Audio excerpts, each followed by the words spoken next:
글로벌 해운 산업, 이걸 그냥 배들이 물건 나르는 거라고만 생각하면 안 됩니다. 사실은요, 거대한 체스판과 같아요.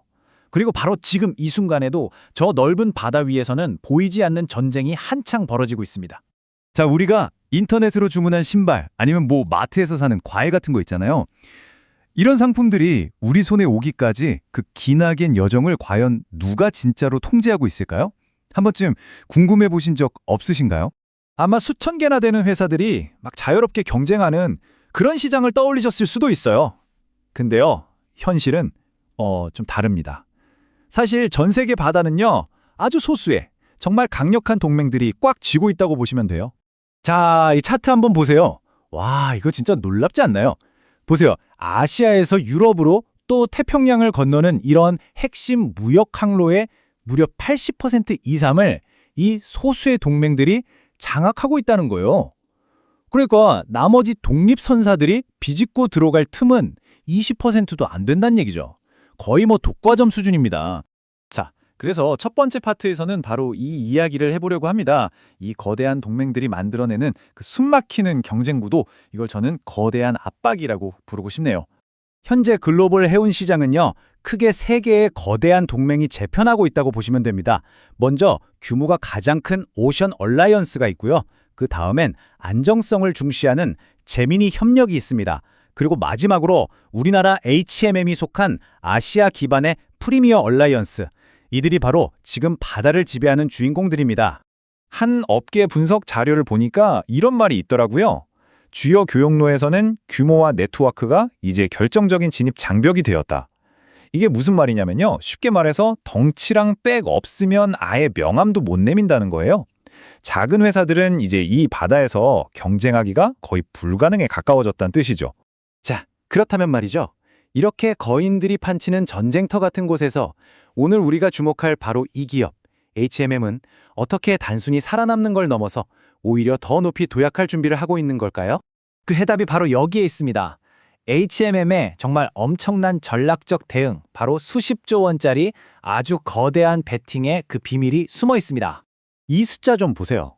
23조 5천억 원. 와, 감이 잘 안 오시죠? 이게 HMM이 2030년까지 미래를 위해서 쏟아붓겠다고 계획한 총 투자액입니다. 정말 어마어마한 규모 아닙니까? 그럼 이 엄청난 돈을 대체 어디에 쓰겠다는 걸까요? 계획을 보니까 여러 개의 전략적인 기둥으로 나눠져 있어요.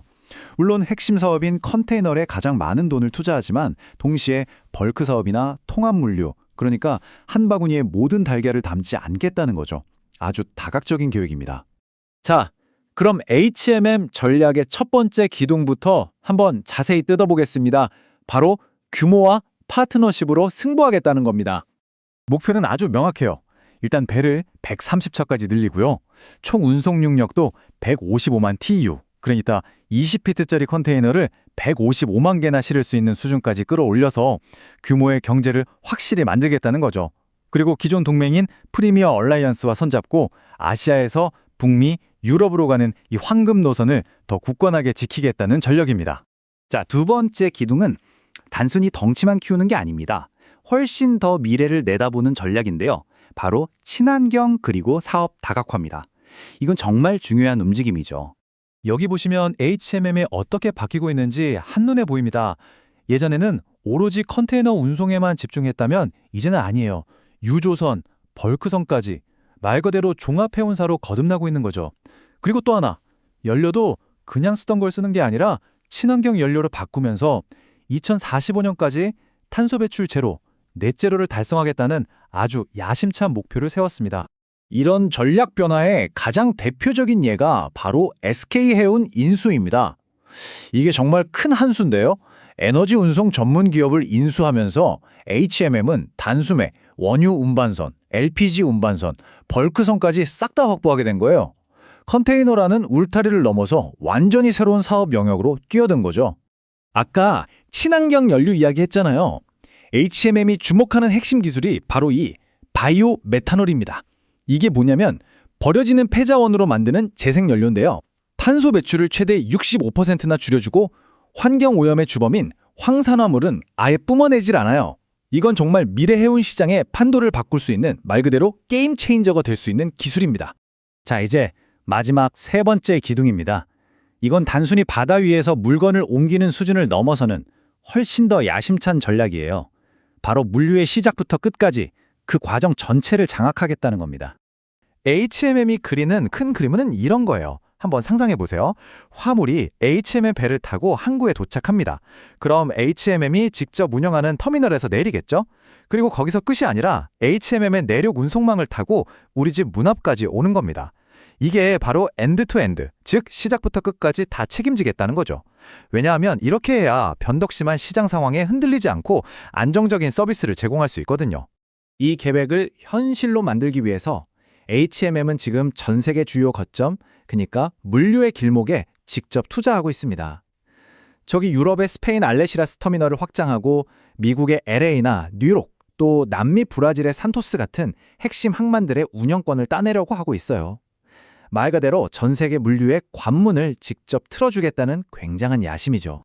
자, 지금까지 HMM의 거대한 전략을 살펴봤는데요. 그럼 이제 한 걸음 물러나서 좀 더 큰 그림을 한번 보죠. 이런 움직임들이 과연 우리한테는 어떤 의미가 있는 걸까요? 아니, 뭐 대기업 전략이 나랑 무슨 상관이야? 라고 생각하실 수도 있지만 이게 정말 중요합니다. 왜냐하면요, 이런 거대 기업들의 전략 변화가 결국엔 글로벌 공급망 전체를 흔들고요, 시장 경쟁 구도를 바꾸고 최종적으로는 우리가 마트에서 사는 물건의 가격표에까지 직접적인 영향을 미치기 때문입니다. 물론 HMM의 이 거대한 계획이 마냥 장밋빛인 것만은 아닙니다. 앞으로 넘어야 할 파도도 만만치 않아요. 예를 들면 전 세계적으로 배를 너무 많이 만들어서 생기는 공급 과잉 문제도 있고요. 또 곳곳에서 터지는 지정학적 분쟁 때문에 갑자기 비싼 항로로 돌아가야 할 수도 있죠. 그리고 아까 말한 친환경 연료, 이게 아직 너무 비싸고 구하기도 어렵다는 현실적인 문제도 있습니다. 헤쳐나가야 할 과제들이 많죠.